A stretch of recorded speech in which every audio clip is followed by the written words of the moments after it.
Assalamualaikum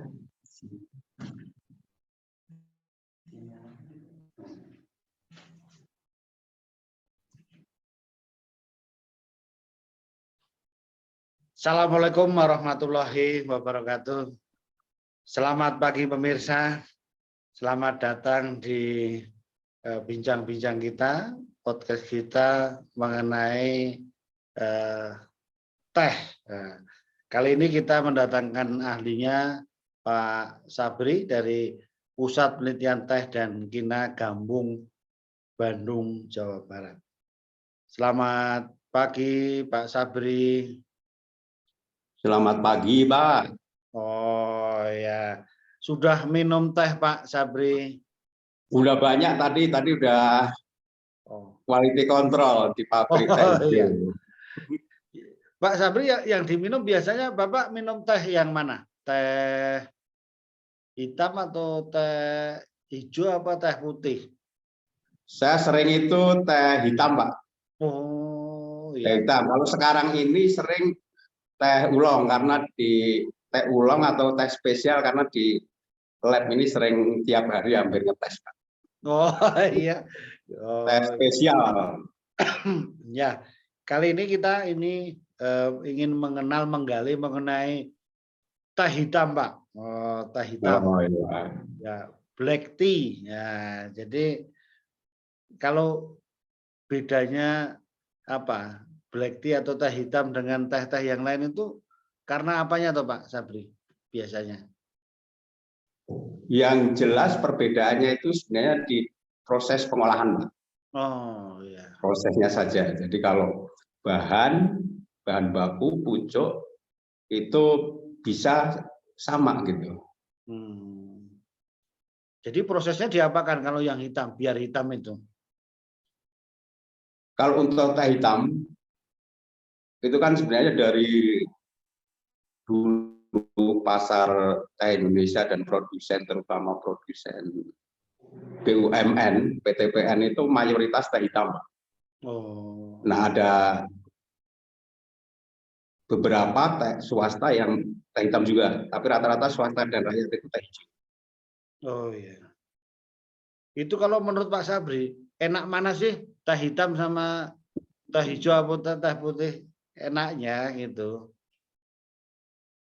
Kalau enak nanti selera pribadi masing-masing berbeda. Ya Iya, kalau iya. saya ya dari segi rasa memang masing-masing punya keunggulan. Misalnya teh hitam itu kan istilahnya rasa strength dan strength-nya itu benar-benar bagus tanpa pahit Pak. Oh iya. Pahit. Jadi kalau istilahnya kalau kalau kita minum atau makan mateng gitu, terasa mateng. Beda mungkin dengan teh hijau yang aslinya teh hijau itu kan dibuat supaya mirip dengan daun asalnya gitu Pak. Baik kandungannya, kemudian rasa, harapannya rasa ini juga tidak jauh dari aslinya. Dan karena kandungannya sama dengan daunnya nanti kekhasiat juga. Oh, iya. Pak, kalau saya kan terbiasa teh hitam, ya minumnya kan dari kecil minumnya teh hitam. Iya. Itu makanya ada teh itu kan nasgitel gitu kan, Pak. Panas, legi, dan kental gitu. Nah, itu berarti teh hitam itu ya? Itu bisa teh hitam, bisa teh wangi, Pak. Oh, di ya. Jawa rata-rata teh wangi bukan teh hitam. Sumber bahan bakunya. Sumber bahan bakunya justru teh hijau. Oh, gitu. Yang diolah dan istilahnya digosongkan. Dibuat kadar air 0. Iya. Pak, prinsip jadi membuat teh hitam itu karena fermentasi ya, Pak ya? Gimana itu? Ya, sebenarnya proses teh hitam intinya itu di proses fermentasi. Kalau bahasa yang sekarang itu oksidasi enzimatis, Pak. Supaya tidak berkesan terfermentasi, akhirnya seolah-olah ada tambahan mikroorganisme dari luar, padahal enggak. Ini mengandalkan enzim yang ada di dalam enzim oksidase polifenol oksidase dan peroksidase di dalam teh hitam. Itu inti prosesnya. Nah, karena inti prosesnya proses oksidasi enzimatis, perlu didukung proses sebelumnya, Pak, untuk mendukung ke sana, pelayuan. Nah, dan proses untuk bisa menjadi oksidasi enzimatis setelah pelayuan juga perlu dibuat dengan penggilingan atau penggulungan, Pak. Nah, sebelum proses oksidasi ini, istilahnya enzim itu juga bisa diadaptasi, Pak, diadaptasikan supaya aktivitasnya naik gitu.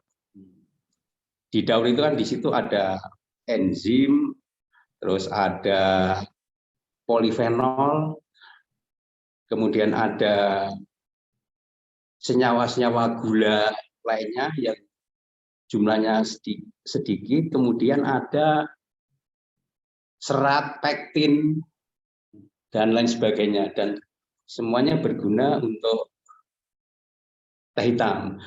Nah, teh hitam di sini yang paling menonjol yang dioksidasi itu adalah polifenol. Kalau secara individual itu katekin sebenarnya. Yang akan teroksidasi menjadi teaflavin itu katekin. Jadi katekin ditambah oksigen nanti menjadi teaflavin, Pak. Ada 3 jenis teaflavin gitu.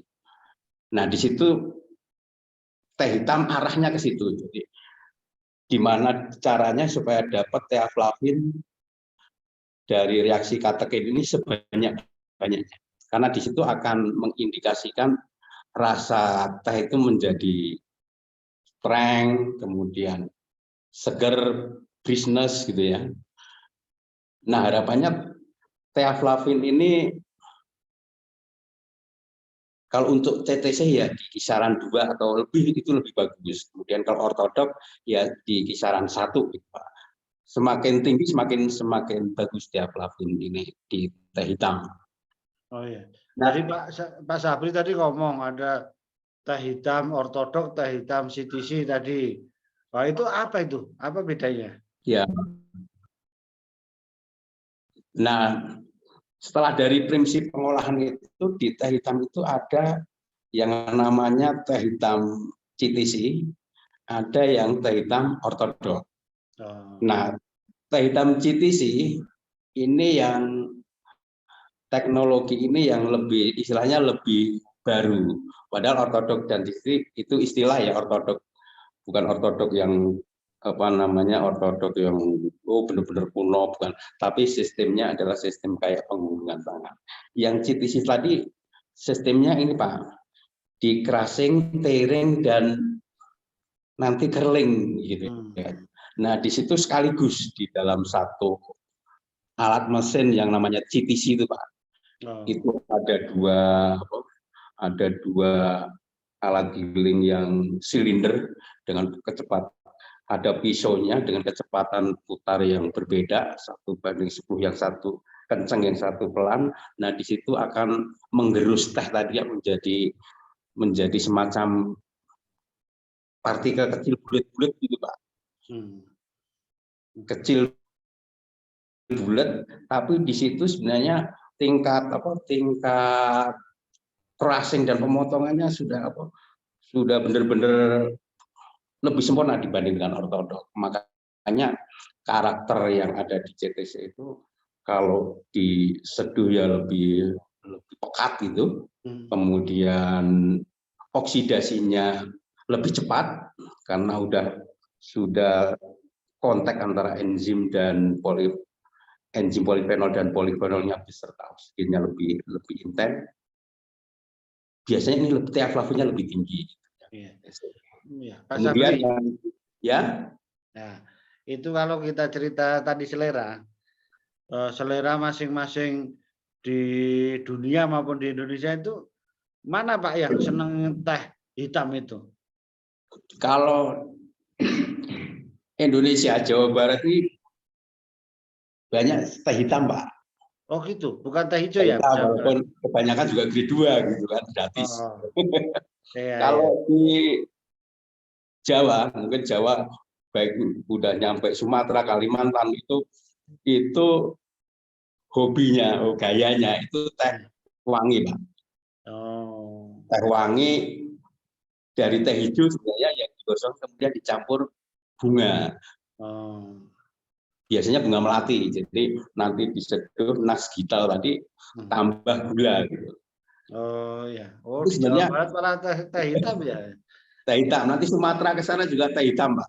Oh. Sumatera teh hitam. Rata-rata sebenarnya Indonesia ya mungkin bisa 50-50 ya, karena yang Jawa bagian Jawa Tengah, Jawa Timur itu teh wangi yang dari teh hijau, lainnya itu kebanyakan teh hitam. Dan mungkin sedikitlah yang teh ulang ya, Pak. Ya. Karena rata-rata teh ulang di Indonesia juga relatif sedikit dan harganya biasanya Mahal bisa ya. 10 kali lipat. Ya terus kalau yang dunia, Pak, dunia. Katanya Kalau dunia untuk saat ini yang banyak black tea, Pak. ya. Contohnya dari Sri Lanka, Sri Lanka. India, dari Sri Lanka, dari Kenya, itu mayoritas black tea. Yang green tea dari konsumsi di Cina dan Jepang. Kalau Vietnam, Pak, Vietnam. Vietnam banyak di black tea. Oh, gitu ya. Malaysia, Malaysia. Oh, teh tarik. Oh, itu. Teh tarik itu black tea. Oh, black tea itu, Pak. Ya. Black tea, teh tarik. Iya. Hampir-hampir black tea kalau teh tarik itu dibuat campur susu itu teh black. Wah, itu memang enak kali juga ya, Pak, itu teh tarik, black tea itu tadi kalau udah nas gitu ya mantap banget. Itu. Kalau kami dulu di Medan mandi gitu, Pak. Manis dingin. Oh, gitu. Ya, itu istilahnya. Oh, mandi. Iya, Iya. bukan es teh gitu, Pak. Manis dingin. Nanti di Oh, apa? bukan es teh. Bukan. Ada lagi istilahnya TS. Oh, gitu. Nah, itu juga. Ya. Jadi itu ya Pak Sabri, terima kasih Ya, sudah dibalik aja. ya sudah mengenalkan mengenai teh hitam atau black tea. Nah, mudah-mudahan ini menambah wawasan kita karena itu kan termasuk kebudayaan tiap hari kita minum. Jadi supaya tahu mana yang teh Iya. hitam, teh hijau maupun teh putih atau yang lain-lainnya. Terima kasih Pak Sabri ya sudah berbagi untuk pada siang hari ini. Nanti kita bahas teh-teh yang lain. Sama-sama, Pak. Ya, Assalamualaikum Iya, siap. warahmatullahi wabarakatuh. Waalaikumsalam warahmatullahi wabarakatuh.